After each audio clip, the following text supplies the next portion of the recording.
وہ کوئی اپنے آپ کو ڈیفینڈ کر سکتا ہے. آخر نہ آخر میں کوئی نہ کوئی بیل ریجیکٹ ہوگی اور جیل میں چلا جاؤں گا. تو یہ کوشش صرف وہ ہو رہی ہے اور یہ اب سے نہیں, 14 مہینے سے کوشش کر رہے ہیں کہ کسی طرح پی ٹی آئی اور عمران خان کو ختم کریں, کیونکہ ہم نے اس کو گرایا, اب یہ واپس نہ آئے. خان صاحب یہ بتائیں کہ یہ سارا کچھ ایک ہی اینڈ سے ہو رہا ہے اور وہ ہے ملٹری اسٹیبلشمنٹ, ملٹری لیڈرشپ کی طرف سے, کیونکہ ٹی وی اونرز کو اور نیوز مینیجرز کو بلا کے ملٹری آفیشلز نے یہ کہا کہ عمران خان کا نام نہیں لینا. میں آپ کے ساتھ ایک خبر جو میری انفارمیشن ہے وہ یہ ہے کہ army chief general Asim Munir صاحب کو یہ یقین دلا دیا گیا ہے کہ اگر عمران خان صاحب آئے واپس اور پاکستان تحریک انصاف اقتدار میں آئی تو عاصم منیر صاحب اپنا ٹینیور آپ پورا نہیں کر سکیں گے. اب آپ کے پاس آپشن ہے, یا تو ان کو آنے دیں یا پھر آپ کنٹینیو کریں. تو یہ جو ایک بنیاد بیج بویا گیا ہے اس کو کیسے آپ ختم کر سکتے ہیں؟ کیونکہ اس سینڈ پہ کل علیم خان صاحب نے بھی یہی کہا انٹرویو میں, اور اس سے پہلے شہباز شریف صاحب بھی یہ کہہ چکے ہیں, خواجہ صاحب بھی یہ کہہ چکے ہیں, کیونکہ آپ کے جنرل عاصم منیر صاحب سے ذاتی تعلقات کشیدہ ہو گئے تھے. کوئی فائل آئی تھی, آپ نے جنرل عاصم منیر کو جب BDIS تھے تو آپ نے کہا کہ یہ آپ اپنی ڈومین میں رہیں, آپ اپنی حدود سے باہر نکل رہے ہیں. یہ ساری کانسپریسی پیچھے چل رہی ہے, اور اب یا آپ کا اقتدار میں آئیں گے یا پھر جنرل عاصم منیر صاحب کنٹینیو کریں گے. دیکھیے صاحب, سب سے پہلے تو ایک چیز کلیئر ہو جائے کہ پاکستان کو ایک مضبوط فوج کی ضرورت ہے. میری طرح کے لوگ جنہوں نے ملک سے باہر کوئی جائیدادیں نہیں بنائی بلکہ جو بھی باہر بنائی تھی سب کچھ بیچ کے اپنے ملک میں لے آئے ہوں, تو میں تو ہمیشہ کبھی بھی میں نے سوچا ہی نہیں کہ پاکستان کے علاوہ میرا کوئی گھر ہے. اور میں نے یہ بھی, کیونکہ میں پہلا پاکستان کی جنریشن ہوں جو آزاد ملک میں پیدا ہوا تھا, ہمارے سارے ماں باپ بڑے غلام ہندوستان میں پیدا ہوئے, تو میں یہ سوچ ہی نہیں سکتا کہ میں کسی کی غلامی تسلیم کروں. تو اگر آپ کے پاس ایک کمزور ڈیفنس ہوگا, فوج آپ کی کمزور ہو جائے, تو جو ہمارا یہ ہمسایہ ہے اور جو یہ BJP RSS کا جو فلسفہ ہے وہ تو پاکستان کو وجود ہی ختم کرنا چاہتا. تو ہماری تو کوشش, اور میں جب اقتدار میں بھی تھا تو ہمیشہ کوشش کرتا رہا کہ ہمارا ڈیفنس کمپرومائز نہ ہو, تو ہمیں مضبوط فوج کی ضرورت. تو پہلے تو میں یہ کلیئر کر دوں کہ جب بھی کوئی کسی فوج کے کسی آدمی کی تنقید کرتا ہے تو ایک دم اس کو ایک دم کر دیتے جی وہ ملک کے شہدا کے خلاف ہے, وہ ملک کی ڈیفنس کے خلاف ہے, وہ غدار ہے اس ملک کا. میں آج کہہ رہا ہوں کہ جو آج ان کی کالی بھیڑوں جو بیٹھی ہوئی ہیں اس فوج میں, ان کی تنقید نہیں کرتا, وہ ظلم کر رہا ہے اس ملک کے ساتھ, وہ فوج کے ساتھ ظلم کر رہا ہے. اگر میں شوکت خانم کے اندر مجھے یہ پتا چلے کہ میرے کوئی ڈاکٹرز وہاں بیٹھ کے غلط کام کر رہے ہیں اور میں کہوں کہ نہیں جی, میں اگر ان کو کہوں گا کہ ان کی نشاندہی کروں گا تو میں شوکت خانم کو نقصان پہنچا دوں گا. میں شوکت خانم کو تب نقصان پہنچاؤں گا اگر میں ان کی نشاندہی نہ کروں, ان کا احتساب نہ کروں. یہاں ایک عجیب ماحول بن گیا ہے کہ غداری کے اوپر میرے اوپر کیس کر دیا. بھئی مجھے پتا ہے جس آدمی نے میرے اوپر گولیاں چلوائی ہیں, جو قتل کروانے کی کوشش کی ہے, میرے پاس مجھے بس انویسٹیگیشن شروع کرے اور میں ثابت کروں گا وہ اس کے پیچھے تھا. اور یہ دو علاوہ شہباز شریف اور یہ رانا ثناء اللہ, یہ بھی اس کے ہم ان سب کو پتا تھا پلان کا مجھے قتل کرنے. اب بجائے اس کی انویسٹیگیشن کرنے کی میرے اوپر غداری لگا دی کہ جی آپ اس پر, یعنی کبھی دنیا میں ایسی چیز سنی ہے؟ میں نے اکیلے نہیں اس کا نام لیا, اس نے لیا.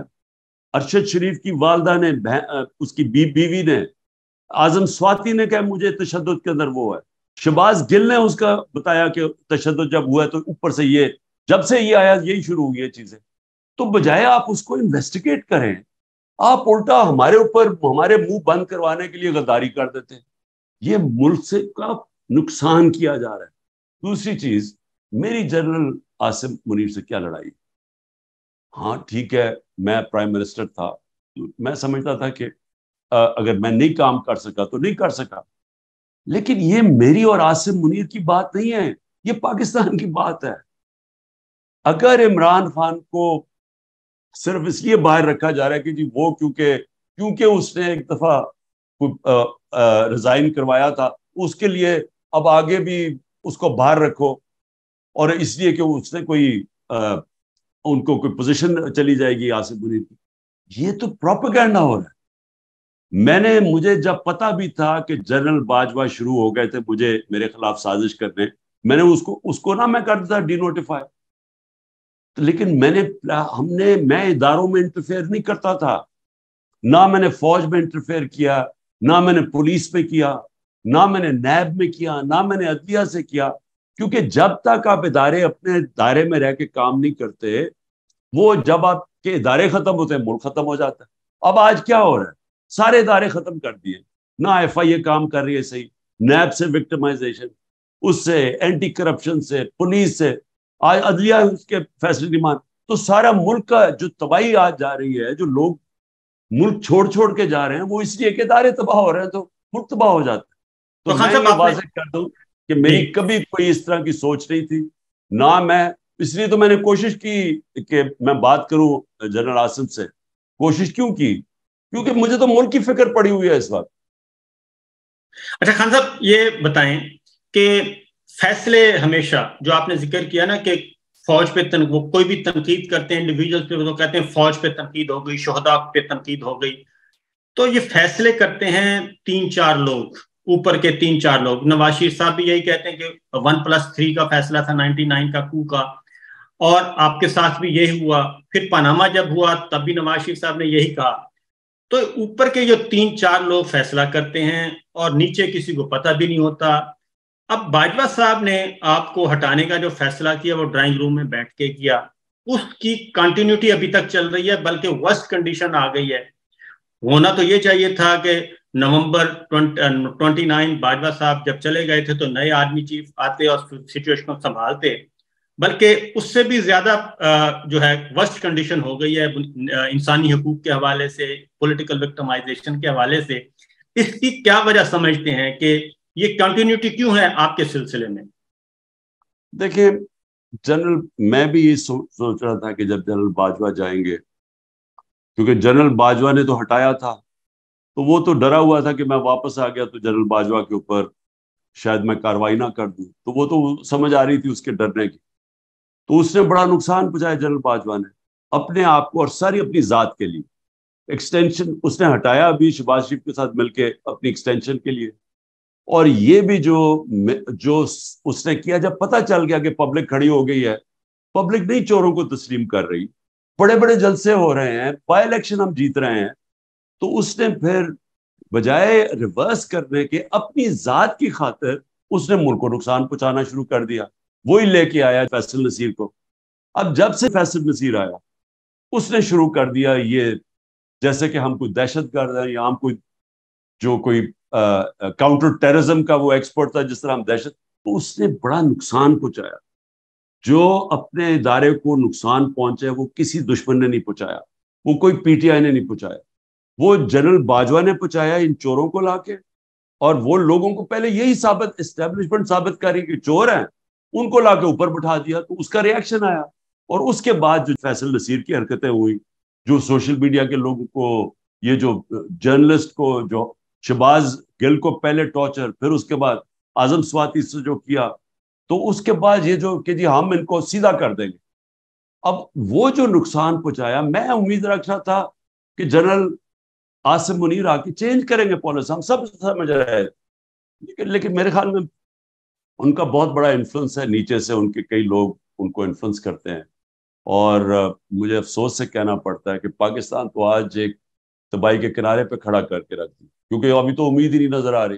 اب تو یہ ہے کہ الیکشن آئیں گے تو یہ سارا جو پلان بن رہا ہے وہ تو یہی بن رہا ہے نا کہ تحریک انصاف کو ختم کر کے ان کو انہی کی بندر بانٹ کروا دو ملک کی, جنہوں نے 30 سال سے ملک کا بیڑا گرک کر رہے ہیں, جن کے ہوتے ہوئے بنگلہ دیش بھی آگے نکل گیا اور ہندوستان بھی آگے نکل گیا 90 کی دہائی میں.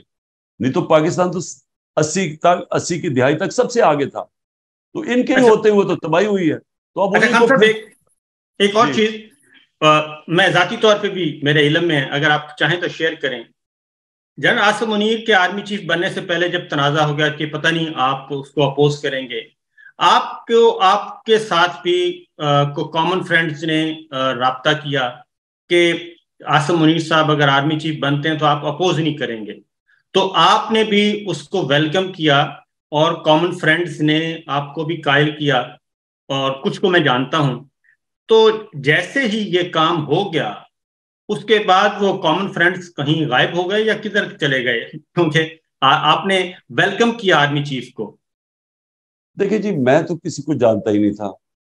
میں تو جب یہ پہلے تو چیز پرائم منسٹر بناتا ہے آرمی چیف کو تو کانسٹیٹیوشنلی تو اس کا رائٹ تھا.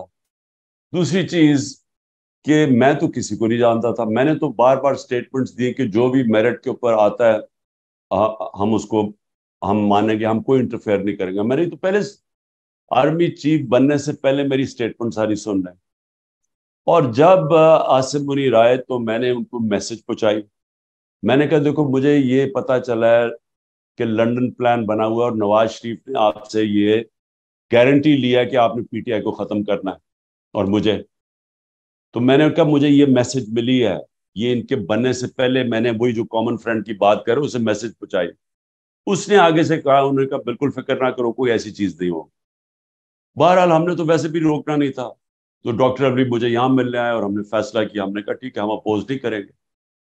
لیکن مجھے افسوس سے کہنا پڑتا ہے کہ جو اس کے بعد ہوا وہ چھوڑیں کہ عمران خان سے کیا ہوا, میرے گھر پہ یہ جو اٹیک ہوئے اور یہ جو سب کچھ, مجھے دوسری طرف میرے اوپر قتل کا کوشش کی گئی, ایک اور پھر کوشش پلان بنا ہوا تھا, وہ چھوڑے. میں ملک کی بات کر رہا ہوں کہ آج صرف ملک دیکھنے کدھر کھڑا. مجھے صرف یہ بتا دیں کہ یہ ہو سکتا ہے کہ ایک ملک جو 6% کے اوپر 6.1% کے اوپر گرو کر رہا ہو, ورلڈ بینک تعریف کر رہا ہو, وہ IMF تعریف کر رہا ہو کہ پاکستان میں سسٹینیبل گروتھ ہو رہی ہے, معاشی طور پہ آگے جا رہا ہو, اور ایک دم 1 سال کے اندر آج ملک گھٹنوں پہ ہے, بے روزگاری بڑھ گئی ہے. انہوں نے $3 ارب لیا ہے IMF سے اور بڑا خوش ہو رہے ہیں. تو $7 ارب کی ڈالروں کی کمی ہو چکی ہے 1 سال میں. یعنی جو ہم ایکسپورٹس پہ جو نقصان کم, ایکسپورٹس کم ہوئی ہیں اور جو ریمیٹنسز کم ہوئی ہیں, وہ $7 ارب کم ہوا ہے ہمارے دور سے. تو $7 ارب کم ہو کے $3 ارب کا قرضہ لے لیا. یعنی آپ کی دولت سکڑتی جا رہی ہے, آپ کی آمدنی سکڑتی جا رہی ہے اور قرضے بڑھتے جا رہے ہیں اور خوشیاں بنا رہے ہیں سارے. تو یہ جو ملک کا حال کیا ہے, کوئی تو اس کا ذمہ دار ہوگا, اور میڈیا کو کنٹرول کر لیا. وہی میڈیا جو شور مچایا کرتا تھا کہ جتنی مہنگائی ہوگی, آج 38% مہنگائی ہے پاکستان میں, ہماری 12%, 12.2 یا 3 پہ. سارا میڈیا شور مچایا ہوا تھا کہ تباہ ہو گیا ملک. آج چپ کر کے میڈیا بیٹھا کنٹرول میں آ گیا. آج کوئی بات نہیں کر رہا کہ بے روزگاری کتنی ہے, آج کوئی نہیں بات کر رہا کہ عام آدمی, تنخواہ دار آدمی کا کیا حالات ہے, بجلی کے بل کدھر چلے گئے ہیں, لوڈ شیڈنگ کتنی ہو گئی ہے. یہ سارا میڈیا چپ کر کے بیٹھا ہوا ہے. اچھا خان صاحب یہ بتائیں کہ میڈیا تو خاموش ہے, وہ تو بہت بڑے بڑے نامور لوگ جو ہیں وہ بھی خاموش ہو گئے ہیں. اگر آپ کے ساتھ پلان یہ ہے, جو ہمارے پاس انفارمیشن ہے, کہ جیسے ہی جسٹس قاضی فائز صاحب آئیں گے, وہ چیف جسٹس آف پاکستان بن جائیں گے, اس کے بعد الیکشن کی ڈیٹ اناؤنس ہو اور الیکشن شیڈول بھی ان کے آنے کے بعد آئے, تاکہ نواز شریف صاحب کی سزائیں, بقول ان کے, یہ PMLN کی ہے, کہ نواز شریف صاحب کی سزائیں ختم ہو جائیں گی, ان کی سزائیں ختم ہو کے وہ کوالیفائی کر لیں گے اور آپ کو ڈسکوالیفائی کر دیا جائے گا. اور اس کے لیے جو ماحول بنایا گیا ہے جسٹس قاضی فائز صاحب کے لیے کہ آپ نے ان کے خلاف ریفرنس فائل کیا, آپ اگر پوری بات بتا دیں, کیونکہ مجھے تو پتا ہے لیکن میں چاہتا ہوں آپ پوری بات بتا دیں کہ جسٹس قاضی فائز صاحب کو کے خلاف جب ریفرنس آیا تھا وہ کہاں سے آیا تھا اور وہ کس نے تیار کیا تھا, یہ مجھے بتا دیں, کیونکہ اس وقت DGISI جو تھے وہ کوئی اور تھے. دیکھیں پہلے تو کیا ہوگا آگے وہ تو اللہ ہی بہتر جانتا ہے. میرا تو فیصلہ یہ ہے کہ میں جب تک زندہ ہوں تو میں تو اپنی مشن کے ساتھ کھڑا ہوں, انصاف کی تحریک کے ساتھ, کہ جب تک اس ملک میں انصاف نہیں ہوتا ویسے ہی ملک کا کوئی مستقبل نہیں. یعنی اگر آپ صرف اکانومی دیکھ لیں نا, تو جب تک اس ملک کے اندر قانون کی حکمرانی نہیں آتی, یہاں ملک ہمارا ملک صرف کتنی دیر آپ قرضے کس سے اور قرضے لیں گے, قرضے تو بڑھتے جا رہے ہیں. اب یہ جو قرضہ لیا یہ واپس بھی تو کرنا ہے نا اگلے سال, تو کدھر سے کرنا ہے؟ جب آپ کے پاس آمدنی سکڑتی جا رہی ہے تو قرضے کدھر سے واپس کرنی ہے؟ آمدنی تب بڑھے گی جب ملک میں سرمایہ کاری ہو. سرمایہ کاری تب ہوگی جب جو سرمایہ کار ہے اس کو ملک کے انصاف کے نظام کے اوپر اعتماد ہوگا. جب تک سرمایہ کار کبھی سب سے بزدل ہوتا ہے سرمایہ کار، کیونکہ مشکل سے اپنا پیسہ اکٹھا کرتا، تو وہ تو تب تک نہیں کرے گا جب تک اس کو ایک سسٹم پہ اعتماد نہیں ہوگا. یا تو سپریم کورٹ کے فیصلے گورنمنٹ ہی نہیں مانتی. 14 مئی کا الیکشن ہے اور گورنمنٹ کہتی ہے بھاگ جاؤ. اب وہ آ رہے ہیں ملٹری کورٹس کے خلاف، ابھی کیس چل رہا ہے. تو گورنمنٹ کے وزیر کہہ رہے ہیں جی اگر ملٹری کورٹس کے خلاف فیصلہ آیا مانتے نہیں. تو جو سپریم کورٹ کا فیصلہ نہیں مانتے، کس نے اپنا پیسہ لے کے آ رہا ہے؟ تو ان کو سمجھ ہی نہیں آ رہی کہ ملک کا جو فیوچر ہے وہ ڈپینڈنٹ ہے گورننس، وہ آئے گی رول آف لا سے. اب آ جائیں جی کہ قاضی فائز صاحب کا ریفرنس. میں قاضی فائز عیسیٰ کو زندگی میں کبھی نہیں ملا. میں جب ابھی نیا پرائم منسٹر بنا تھا، سامنے آ گیا کہ جی ان کی یہ 3 پراپرٹیز ہیں انگلینڈ میں. ابھی نواز شریف کو ڈسکوالیفائی ہوا تھا. میں نے اپنا سارا میرا عدالت پہ لنڈن فلیٹ کا چلا، جو میں نے 10 مہینے کوئی 64 جا کے ثبوت دیے ان کو، کدھر سے آیا پیسہ، خریدا کدھر سے، منی ٹریل دی کہ پیسہ میں وہاں سے بیچ کے حلال کے پیسے پاکستان لے کے آ رہا ہوں. لیکن میں نے پوری ٹریل دی نواز شریف کے، وہ لنڈن کے فلیٹس تھے. اب یہاں آ گیا کہ جی ان کے 3 باہر فلیٹس. کیا اب 3 راستے تھے، 3 ہی راستے تھے نا. یا میں یہ کہہ دیتا کہ جو قانون کے اوپر ہیں تو ہم کچھ نہیں کرتے، اگر وہ آئین میں لکھا ہوتا ہم کچھ بھی نہ کرتے. دوسرا یہ تھا کہ ہم کوئی ایکشن لیتے، وہ ہم نے نہیں لیا. ہم نے وہ کیا جو کہ تیسرا ایکشن تھا کہ جی عدلیہ خود ہی فیصلہ کر لے اس کے اوپر. وہ سپریم جوڈیشل کاؤنسل میں چلا گیا. میں یہ پوچھنا چاہتا ہوں کہ میری جگہ اور کوئی ہوتا تو کیا کرتا؟ اور مجھے تو لگا ایسے ہے کہ جناب یہ بڑا ایک ان کو برا لگا. لیکن میں تو قاضی فائز عیسیٰ صاحب سے پوچھتا ہوں کہ وہ میری جگہ ہوتے تو کیا کرتے؟ اگر ان کے سامنے یہ، یا تو آپ کہنا قانون کے اوپر ہے تو آپ کچھ نہ کرتے. اوپر سے لنڈن فلیٹس کے اوپر کہانی بھی آئی ہوئی تھی میری اور نواز. تو میں نے تو وہی کیا کہ آپ عدلیہ ہی فیصلہ کر. لیکن اس سے جہاں تک مجھے خبر ہے کہ ان کو یہ چیز بہت بری لگی، اور اس لیے لوگ یہ سمجھ رہے ہیں کہ جب وہ آئیں گے تو وہ بڑا کوئی انتقام لیں گے میرے سے. لیکن عدلیہ کے اندر تو یہ چیز ہوتی نہیں ہے. جج کی تو پہچان ہوتی ہے اس کی ججمنٹس. میرا اچھا برا کہنا یا کسی کا پبلک، وہ تو ڈپینڈ کرے گا کہ وہ کس طرح کے فیصلے کریں گے، اس کے اوپر ان کا نام اوپر یا نیچے جائے گا. ارے خان صاحب، آتے ہیں اب آپ کی پالیٹکس پارٹی کی طرف. آپ کے یہ مشکل ترین وقت آیا، پہلا مشکل وقت تھا، اور اس میں بہت سارے دودھ پینے والے جو مجنوں ہیں وہ آپ کو چھوڑ کے چلے گئے، اور ایسے ایسے کردار جن کو آپ نے بہت عزت دی، علی زیدی اور گورنر سندھ عمران اسماعیل، وہ چلے گئے، اور سیف اللہ نیازی صاحب چلے گئے. یہ جو لوگ گئے ہیں ان کے جو چلے گئے ہیں اور کچھ خاموش ہو گئے ہیں. شفقت محمود صاحب خاموش ہیں. ان کا مستقبل کیا ہوگا جب آپ واپس؟ کیا کوئی پالیسی چینج ہو سکتی ہے کہ جناب بس ٹھیک ہے عام معافی کا اعلان کرتے ہیں، یہ مشکل وقت تھا، چلے گئے، واپس لے لیتے ہیں ان کو؟ دیکھیے صابر، یہ بڑا مشکل اس کا جواب. مشکل جواب کیوں کہ میں جو بھی، اگر میں یہ کہتا ہوں کہ جی میں ان کو کئیوں کو معاف کر دوں گا، کیونکہ یہ میرا ایمان ہے کہ جو بھی یہ کر لیں، ایک پارٹی جس کے ساتھ عوام کھڑی ہو جاتی ہے اس کو کوئی ہرا نہیں سکتا. اور یہ دنیا کی تاریخ بھی یہ ثابت کرتی ہے کہ ایک بار قوم کھڑی ہو جاتی ہے ایک طرف، پبلک اوپینین جب جڑ جاتا ہے نا کسی کے ساتھ، تو وہ آپ جو مرضی حربے استعمال کریں، اس نے جیتنا اسی نہیں. تو میرے سے یہ لوگ سوال پوچھتے ہیں کہ اس کا کیا آپ جواب دیں گے یہ اگر وہ واپس آنا چاہیں.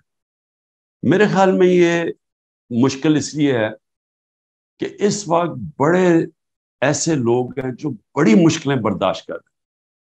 آپ یقین کریں، میں تو ان کو سلام کرتا ہوں کہ جو اس وقت جس طرح کی ان کی فیملیز کے اوپر زور ڈالا ہوا ہے، کئیوں کے بھائی پکڑ لیے ہیں، کئیوں کے بچوں کو انہوں نے پکڑا ہے، بزنسز بند کر دیے ہیں، رشتہ داروں کے گھر چلے گئے ہیں، گھر توڑ دیے ہیں، گھر لوٹے ہیں. یعنی اس سارے، اور کئی جیلوں میں پڑے ہوئے ہیں، اور ان سے صرف کہتے ہیں کہ جی ایک چیز کہہ دو کہ عمران خان کے ساتھ اب چھوڑ رہے ہیں، تو وہ ان کو چھوڑنے کے لیے بھی تیار ہے. لیکن اس کے باوجود وہ کھڑے ہوئے.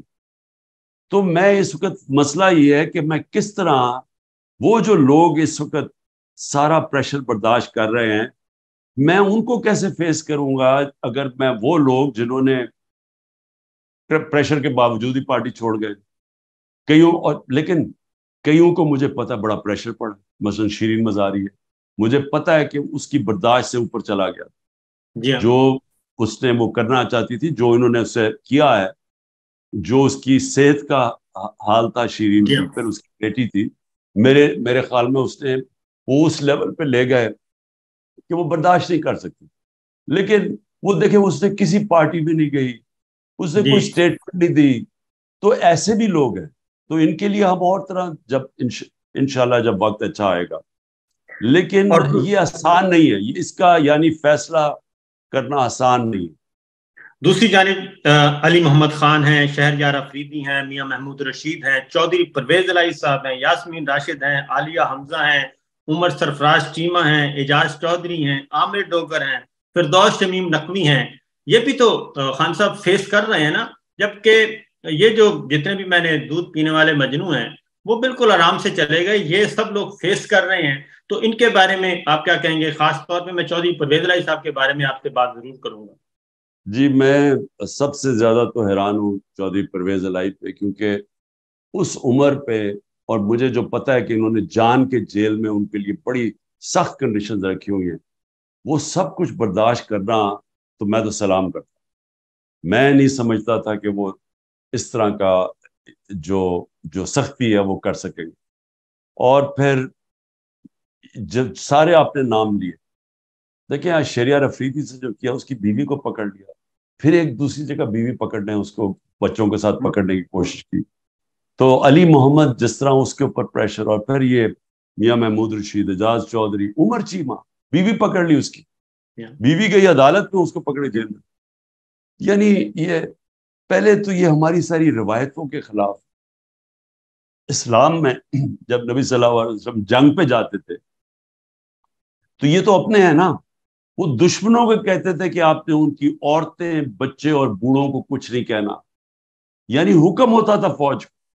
تو یہاں تو اپنے لوگوں سے وہ کر رہے ہیں جو کہ مقبوضہ کشمیر میں ہوتا ہے اور جو فلسطین کے ساتھ اسرائیل کر رہا ہے، ہمارے سے وہ کیا جا رہا ہے، کہ عورتوں کے اوپر پہنچ گئے. تو یہ ساروں کی بڑی اسپیشل جگہ ہوگی، اور انشاءاللہ پارٹی میں بھی ان کی بڑی اسپیشل جگہ ہوگی انشاءاللہ آگے. اور سر یہ بتائیں کہ سینٹ آپ کے پاس ہے، سینیٹرز موجود ہیں، محسن عزیز صاحب ہمیں کافی ایکٹیو نظر آتے ہیں، شہزاد وسیم بھی ہیں. میں نے خود لوگوں کو کہا ہوا کہ دیکھیں کئی لوگ جو جن سے مثلا مراد سعید ہے، جس طرح اعظم سواتی ہے، یعنی وہ لوگ جن کو قاسم سوری ہے ہمارا بلوچستان، قاسم سوری کے بھائی کو پکڑ کے لے گئے ہیں، بزنسز بند کر دیے اس بیچارے کی ساری. ایک بھائی کو لے گئے، دوسرا بھائی بھاگا ہوا ہے. تو یعنی وہ تین ہی بھائی تھے، اکٹھے رہتے تھے، تو ان کی والدہ اب اکیلی ہیں، یعنی ان کے جو بیوی ہیں. تو ان ساروں کے اوپر انہوں نے یہ اس طرح کا تشدد کیا ہوا اور زور لگا رہے ہیں. تو میں پھر سے یہ کہوں گا کہ میں تو ان کو خاص یہ جگہ میرے دل میں بھی ہوگی اور پارٹی میں بھی، انشاءاللہ ہم کبھی ان کو نہیں بھولیں گے. اچھا خان صاحب، آپ پہ پریشر ڈالا جا رہا ہے، پیغامات بھجوائے گئے پچھلے دنوں بھی کہ آپ پارٹی کی لیڈرشپ سے الگ ہو جائیں، یعنی آپ الیکٹورل پالیٹکس سے الگ ہو جائیں، الیکشن نہ لڑیں تاکہ وزیر اعظم نہ بن سکیں، پارٹی کسی اور کے حوالے کر دیں، یا پھر آپ باہر چلے جائیں، کچھ دیر کے لیے ریسٹ کر لیں اور یہ الیکشن ہو لینے دیں. اس الیکشن کے بعد آپ آ جائیں، اس الیکشن کو آپ کے بغیر لڑنا چاہیے، اور پارٹی آپ کی اگر آنا چاہے تو کوئی ہمیں اعتراض نہیں ہوگا. تو کیا آپ نے اس بارے میں بھی کوئی پلان بی بنایا ہوا ہے، کوئی آصف علی زرداری صاحب ٹائپ کا، کہ آپ پیچھے بیٹھ کے پارٹی چلائیں اور پارٹی کسی اور کے حوالے کر دیں، کوئی کمیٹی بنا دیں، اسپیشل قسم کی سپر کمیٹی، وہ سارے معاملات دیکھیں جیسے آپ نے بنائی بھی تھی؟ دیکھیں آصف علی زرداری یا نواز شریف، یہ کوئی پالیٹکس میں کسی بڑے مقصد کے لیے نہیں آئے، یہ پیسے بنانے ہیں. ان کا اگر پیسہ بنتا رہے گا، ان کو کیا فرق پڑتا ہے، پیچھے پریزیڈنٹ بن جائے گا، اوپر بیٹھ کے پریزیڈنٹ بن کے 50 دفعہ دبئی کی نجی وزٹس پہ جا رہے ہیں. وہ نواز شریف پرائم منسٹر بن کے 22 دفعہ لنڈن پرائیویٹ وزٹس پہ گیا ہے. میرے بچے تھے وہاں، میں 3.5 سال میرے بچے وہاں انگلینڈ میں، 2 دفعہ مجھے دعوت ملی انگلینڈ میں جانے کے لیے پرائم منسٹر. اس پہ آپ پہ بہت اعتراض ہوتا ہے، آپ پہ بہت زیادہ تنقید ہو رہی ہے کہ آپ نے یہ انویٹیشن کیوں نہیں قبول کیا؟ پہلی دفعہ انویٹیشن اس لیے قبول نہیں کیا کیونکہ وہاں بریکسٹ کا ایشو بنا ہوا تھا. وہ ٹریزا میں ان کی پرائم منسٹر تھی اور ان کو بہت بڑا کرائسس آیا. تو مجھے دعوت تو دی، لیکن میں نے سوچا کہ وہاں تو ٹرانزٹ ہو رہی ہے گورنمنٹ. تو جب آپ باہر جاتے ہیں ملک سے، آپ بڑا پیسہ خرچ کرتے ہیں. آپ کا جو سارا جو ٹرپ ہوتی ہے، آپ ملک کے ڈالرز خرچ کرتے ہیں. تو میں تو ٹرپ تب کرتا تھا جب مجھے ہو کہ میرے ملک کو فائدہ ہے. تو مجھے اس پہلے ٹرپ سے کوئی فائدہ نہیں نظر آیا. دوسری جو ٹرپ تھی وہ میں نے جانا ضرور تھا، بورس جانسن نے خاص مجھے بلایا، لیکن میں اس لیے نہیں گیا کہ یہاں ایک وہ ہو گیا ٹی ایل پی کا کوئی ان کا مارچ ہو رہی تھی اسلام آباد میں. وہ پولیس والوں کو پولیس والے انجرڈ تھے اس کے اندر، وہ بڑا ہو رہا تھا، اسلام آباد آ رہے تھے. تو جب ملک میں کرائسس ہو، میں کیسے چھوڑ کے ملک باہر جا سکتا ہوں؟ تو میں کہنے کا میرا مقصد یہ ہے کہ مجھے تو ٹائم نہیں ملا نجی دورے کرنے کا. جو نواز شریف 22 دفعہ لندن چلا گیا، تو ان کے مقصد اور ہیں پاور میں آنے. میں اس لیے نہیں پاور میں آیا کہ میں کوئی پاور پالیٹکس کر کے تو اچھا جی میں پیچھے بیٹھ جاتا ہوں پھر مجھے باری مل جائے گی. میرے لیے تو یہ جہاد ہے، یہ حقیقی آزادی کی جہاد ہے جو 27 سال پہلے شروع کی تھی کہ انصاف کے ساتھ آزادی آتی ہے. اور وہ ایک پورا ایک مشن ہے. وہ مشن کے اندر بھی کبھی آپ کہتے ہیں اچھا جی میں پیچھے ہٹ جاتا ہوں، پہلے کسی کو آگے کر دو تو میں آگے آ جاتا ہوں. کبھی سوچا ہے کہ کسی دنیا میں جمہوریت میں ایسے ہوتا ہے کہ کوئی لیڈ کر رہا ہے ایک موومنٹ اور وہ اگلے کہنے جی ہمیں آپ پسند نہیں ہے تو آپ فلانے کو لے آئیں؟ یہ کوئی جمہوریت میں ہوتا ہے؟ اور یا کسی موومنٹ میں ایسے ہوتا ہے؟ یہ تو تب ہوتا ہے جب بندر بانٹ ہو رہی ہو، جو آج کل بندر بانٹ دبئی میں بیٹھ کے ہو رہی ہے. اچھا جی تمہیں ہم سندھ دے دیں گے، اچھا تمہیں ہم کراچی دے دیں گے. خان صاحب، جی ایوان صدر آپ کے لیے کیسا رہے گا؟ کیا مطلب؟ یعنی کہ آپ صدر مملکت بن جائیں؟ دیکھیں میں یعنی اگر میں نے صدر بننے کے لیے پالیٹکس کرنی ہے تو میں پالیٹکس کر کیوں رہا ہوں؟ میں ویسے ہی نہ کروں. مجھے اللہ نے کسی چیز کی کمی دی ہے، قوم عزت کرتی ہے، دنیا میں جاتا ہوں اللہ نے عزت دی ہے. تو مجھے ضرورت کیا کہ میں جا کے وہاں بیٹھ جاؤں کسی ایوان کے اندر؟ میں اس لیے تو نہیں پالیٹکس کر رہا. اچھا، آپ نے ذکر کیا دبئی کا. پاکستان میں خان صاحب اقتدار حاصل کرنے کے لیے اور اس کو برقرار رکھنے کے لیے اب تو آپ کو بھی پتہ چل گیا ہوگا کہ بہت سارے جو پاور کوریڈورز ہیں وہاں پہ مختلف ایلیمنٹس ہیں، ان کے ساتھ آپ کو معاملات سیٹ کرنے پڑتے ہیں. ان میں سے ایک ہماری ملٹری اسٹیبلشمنٹ ہے، دوسرا ہمارے دوست ممالک ہیں. اس وقت بھی جو زرداری صاحب ہیں وہ یو اے ای کو میں بیٹھ کے لابنگ کر رہے ہیں. نواز شریف صاحب یو اے ای اور پلس ہمارے سعودی عرب کے برادر ملک کے ساتھ رابطے میں ہیں، ان کے ذریعے کوئی نہ کوئی راستہ نکالنے کی کوشش کر رہے ہیں.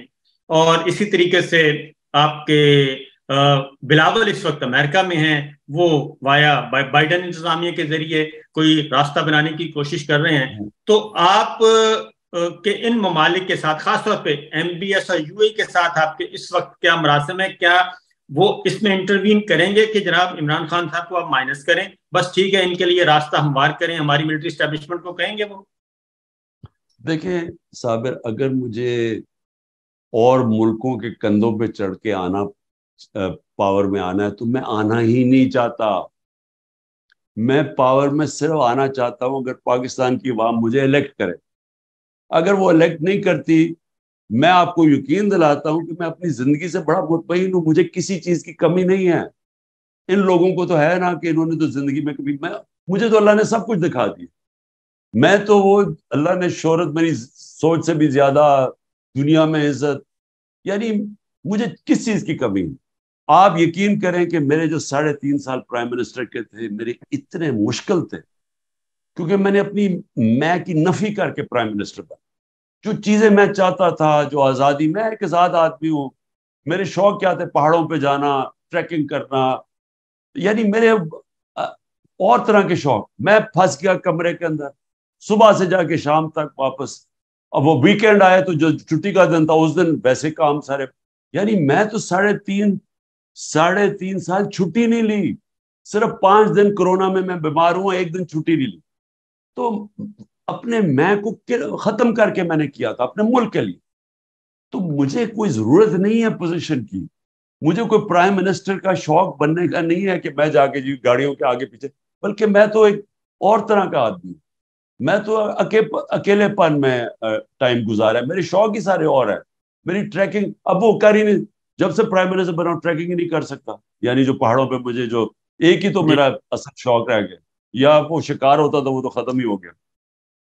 اچھا، چین کا میں آپ سے ایک سوال کروں گا، کیونکہ 5-7 مئی کو چین کے وزیر خارجہ پاکستان آتے ہیں اور بلاول بھٹو کے ساتھ کھڑے ہو کے کہتے ہیں کہ پاکستان کے اندر پولیٹیکل پلیئرز آپس میں بیٹھیں اور سیاسی استحکام لے کے آئیں اور تمام سٹیک ہولڈرز لے کے آئیں، کیونکہ چین کا کنسرن تھا. تو بجائے اس کے کہ استحکام لایا جاتا، اس کے بعد فوری طور پہ آپ کی گرفتاری ہو جاتی ہے اور آپ اس کے بعد پھر 9 مئی بھی ہو جاتا ہے. دیکھیں اس وقت کیا ہو رہا ہے، اسٹیبلشمنٹ اور یہ ساری پی ڈی ایم پارٹی یہ سب مل کے 1 پوائنٹ ایجنڈا پہ ہے، اور وہ ایجنڈا یہ ہے کہ عمران خان کو باہر رکھنا. اب عمران خان کو باہر رکھنے کا مطلب کہ ملک کی جو سب سے بڑی سیاسی جماعت ہے اس کو آپ نے باہر رکھنا، اور باہر کیسے رکھنا، اس کو ختم کریں.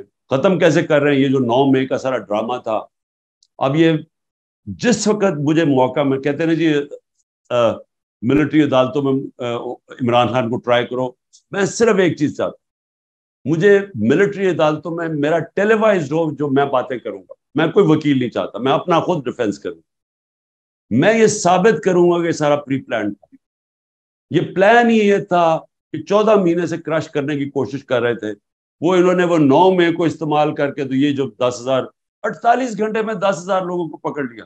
تو پہلے سے پلان ہوگا تو پکڑا تھا نا. جس پارٹی نے کبھی کوئی توڑ پھوڑ نہیں کی، جب گولیاں لگی تو نہیں کی، تو ایک دم جب انہوں نے جلانا گھرانا شروع کر دیا تو یہ پری پلان تھا. کہنے کی میں یہ کوشش کر رہا ہوں کہ یہ جو لوگ اوپر بیٹھے ہوئے ہیں اسٹیبلشمنٹ، اور یہ اس وقت پاکستان کا نہیں سوچ رہا ہے. وہ جو چائنیز نے جو بات کہی تھی وہ ملک کا سوچ رہا تھا. کوئی بھی آدمی آج پاکستان کا سوچ رہا ہے وہ ایک ہی چیز کہے گا کہ پولیٹیکل سٹیبلٹی لے کے آؤ. پولیٹیکل سٹیبلٹی آئے گی صاف اور شفاف الیکشن سے. اگر آپ صاف اور شفاف الیکشن نہیں کروائیں گے، جو بھی یہ حربے استعمال کر رہے ہیں، جو بندر بانٹ کر رہے ہیں، یہ ملک کو تباہی کی طرف لے کے جا رہے ہیں. دیکھیں ملک کو چاہیے بڑی سخت ریفارمز. کوئی بھی ریفارم نہیں کر سکتا جب تک پبلک اس کے ساتھ نہ کھڑی ہو. جب آپ ایک پبلک مینڈیٹ لے کے آئیں گے پھر ہی آپ ریفارمز کر سکتے ہیں. یہ 14 مہینے میں انہوں نے ملک کا تو جو ملک سے کیا کوئی دشمن بھی نہ کرے، تو اب انہی کو کہیں گے کہ یہ پھر سے ریفارمز کریں گے. یہ کیسے کریں گے؟ اور کوئی اور یہ سمجھ رہے جی ٹیکنوکریٹک سیٹ اپ آگے کرے گا. آج تک کسی ٹیکنوکریٹک سیٹ اپ نے آگے کوئی ملک ٹھیک کیا؟ ملک ٹھیک مہاتر نے کیا، ملیشیا مہاتر نے بدلا. اس کے بعد جو سنگاپور تھا وہ لی کوان یو نے، ایک پرائم منسٹر نے پبلک مینڈیٹ سے بدلا. جو بھی ملک بدلے جاتے ہیں وہ پبلک کی پاور ہوتی ہے، پھر پبلک ساتھ ہوتی ہے اصلاحات کے لیے، اور پھر ایک قوم بنتی ہے. یہ تو الٹا جا رہے ہیں. یہ تو ان لوگوں کے اوپر بٹھا رہے ہیں جن لوگوں نے ملک کو یہاں پہنچایا کہ بنگلہ دیش بھی آگے نکل گیا، اب وہ ملک ٹھیک کریں گے. شہید ارشد شریف اور عمران ریاض یہ بھی صرف اس وجہ سے زیر عتاب ہیں، اور باقی بھی جرنلسٹ ڈاکٹر معید ہیں، شاہین سے بھائی ہیں، وجاد سعید خان ہیں، میں خود ہوں. تو یہ خان صاحب اس پہ آپ کیا کہیں گے کہ میڈیا سارا کے سارا میڈیا آرام سے قبول کر لیا؟ انہوں نے 1-2 آفیسرز نے بلایا، ان کو کہا شٹ اپ، آج کے بعد اس سے آگے نہیں بڑھنا اور عمران خان کا نام نہیں لینا، اور انہوں نے کہا ٹھیک ہے. دیکھیں صاحب، یہ اور آخری میرا سوال، کیونکہ میرے لوگ انتظار کر رہے ہیں، سنو میری بات. دیکھو بدقسمتی سے میڈیا اونرز کے بزنس انٹرسٹ ہے، اور وہ بزنس انٹرسٹ اور میڈیا کو ساتھ ساتھ چلاتے ہیں. اب میں ایک نے پوری ایک چینل خرید لی ہے، اور اس کے پاس وہ جو اس کی بزنس ہے وہ 2 نمبر بزنس ہے، تو وہ چینل کو استعمال کرتے ہیں بلیک میل کرنے کے لیے. تو یہ یاد رکھیں کہ یہ جو سارا مجھے درس دیتے تھے آزادی رائے کے، اور ہم حالانکہ وہ کوشش کر رہے تھے کہ ریسپانسبل جرنلزم ہو، فیک نیوز کے اگینسٹ. میرے اگینسٹ ہر قسم کی نیوز، فیک نیوز نکلاتی تھی. منسٹرز کے اگینسٹ نکلاتی تھی جو مغرب میں ہیں کہ آپ کی ذمہ داری بھی, آپ اگر کسی کو اس کی ریپوٹیشن کو نقصان پہنچائیں گے, کسی کو ذلیل کریں گے, تو اس کے پاس ہونا چاہیے رائٹ کہ اپنے آپ کو ڈیفینڈ کرے, اور لائبل لاز ہیں. لیکن ہمارے اگینسٹ پوری کیمپین چلی کہ ہم نے پتہ نہیں کیا کیا کیا اور میڈیا کا بند کرنے کی کوشش کی. اب کیا ہوا, انہوں نے سیدھی طرح حکم کیا ہے میڈیا اونرز کو کہ تم اگر یہ لائن پہ نہیں چلو گے ہم تمہیں یہ کر دیں. اور ان میں سے کئی میڈیا اونرز نے بڑی کوشش کی اپنی آزادی رائے رکھنے کی, میں داد دیتا ہوں ان کو, لیکن کئی پہلے میں سلام کر کے تو جناب سیدھا جا کے وہ شروع ہو گیا, اور کئی پہلے ہی ان کے ساتھ تھے. تو ہوا کیا, دیکھو خطرناک چیز اب کیا ہے صاحب, آپ ایک معاشرے کے اندر سے جب تنقید ختم کر دیتے ہیں, جب ایک معاشرے کے اوپر آپ انفارمیشن کے اوپر آزادی رائے پہ کنٹرول کر لیتے ہیں, جب آپ ڈنڈے کے زور سے اپوزیشن کو بھی دبا دیتے ہیں, تو یہ یاد رکھیں کہ آپ اپنے ملک کی موت کی سائن کر رہے ہیں, یعنی آپ اپنے معاشرے کی تباہی کے اوپر سائن کر رہے ہیں. اور اگر آپ نے تاریخ دیکھنی ہے تو صرف زیادہ دور نہ جائیں, ایسٹ اور west Germany second world war کے بعد علیحدہ ہو گئے, ایک میں یہی حرکتیں جو آج ہو رہی ہیں پاکستان میں ایسٹ جرمنی میں شروع ہو گئی, ویسٹ جرمنی آزاد ہو گیا, آزادی رائٹ ڈیموکریسی آ گئی. 50 سال کے بعد ویسٹ جرمنی اوپر چلا گیا, ایسٹ جرمنی نیچے چلا گیا. ایسٹ اور ویسٹ یورپ وہی یورپینز تھے, آدھوں کے اندر آزادی آ گئی, جمہوریت اور تنقید آ گئی, پارلیمنٹ آ گئی, آزادی رائے آ گئی, آزاد میڈیا آ گیا, اور دوسری طرف انہوں نے بند کر دیا جو آج پاکستان میں ہے. ویسٹ جرمنی ویسٹ یورپ اوپر چلا گیا, ایسٹ یورپ نیچے چلا گیا. ساؤتھ اور نارتھ کوریا کے اندر یہ حرکتیں جو آج پاکستان میں ہیں, ساؤتھ کوریا کے اندر انہوں نے ڈیموکریسی, ساؤتھ کوریا اوپر چلا گیا, نارتھ پیچھے رہ گیا, آج بھوکے مر رہے ہیں لوگ. اور وہی لوگ ہیں. کہنے کا میرا مقصد یہ دنیا کا ایکسپیرئنس ہے کہ ہمارے نبی صلی اللہ علیہ وسلم نے لوگوں کو آزاد کیا تھا مدینہ کی ریاست میں. فرعون کا جب کہا جاتا ہے قرآن کے اندر تو اس نے لوگوں کو غلام بنایا تھا. انہوں نے آزاد کر کے دنیا کا سب سے عظیم سیویلائزیشن بنایا. دنیا کے مسلمانوں نے امامت کی, مدینہ میں انہوں نے انسانوں کو آزاد کیا, انصاف دے کے, حقوق دے کے, انہوں نے اندرونی طور پہ آزاد کیا لا الہ الا اللہ سے. وہ لوگ دنیا کی امامت کی, اقبال کے شاہین بن گئے. اور وہی جو فرعون کا قرآن میں جب دیتے ہیں ذکر, وہ غلام بناتا تھا. لا الہ الا اللہ انسانوں کو انسانوں کی غلامی سے آزاد کرتا ہے, اور آزاد انسان ہی اوپر جاتے ہیں. تو یہ تو ہمیں اندھیروں کی طرف لے کے جا رہے ہیں, یہ تو تباہی کی طرف لے کے جا رہے ہیں کہ لوگوں کے منہ بند کر کے ڈنڈے مار کے یہ ویگو ڈالے آ رہے ہیں اور لوگوں کو اٹھا کے لے کے جا رہے ہیں جو اختلاف کرے. اور یہ یا تو ملک بڑا ترقی کر رہا ہو, اوپر سے ملک بھی نیچے جا رہا ہے. یعنی ہماری ملک کی لوگ چھوڑ کے جا رہے ہیں, امیدیں ختم کر دی ہیں انہوں نے. جو یہ آپ کے 9-10 لاکھ پروفیشنل چھوڑ کے گئے ہیں, کوئی اندازہ لگا سکتا ہے کہ ان کا کتنا پاکستان کو نقصان ہے. اور جو پروفیشنل نہیں جا رہے وہ اپنے ڈالرز بھی باہر لے کے جا رہے ہیں, پیسے چینج کرتے ہیں اور ڈالر باہر. تو ملک کا کیا بنے گا؟ میں تو سب سے یہ بات, جب میں نے, اب تو میں بات ہی نہیں کرتا, پہلے میں کہہ رہا تھا, کوشش کی کہ جی اسٹیبلشمنٹ سے بات چیت کریں. وہ ایسے سمجھے کہ جی شاید عمران خان بڑا کوئی گھبرا گیا یہ سارے کریک ڈاؤن سے یا جیل سے. میں تو اپنے ملک کا سوچ رہا ہوں کہ یہ جو آپ نے راستہ پکڑا ہوا ہے, یہ تو ملک کو آپ تباہی کی طرف لے کے جا رہے ہیں. یہ تو امید ہی ختم کر دی ہے ملک. تو اور آگے آپ کے پاس راستہ بھی کوئی نہیں ہے, روڈ میپ بھی کوئی نہیں ہے. آخری سوال خان صاحب, آخری سوال.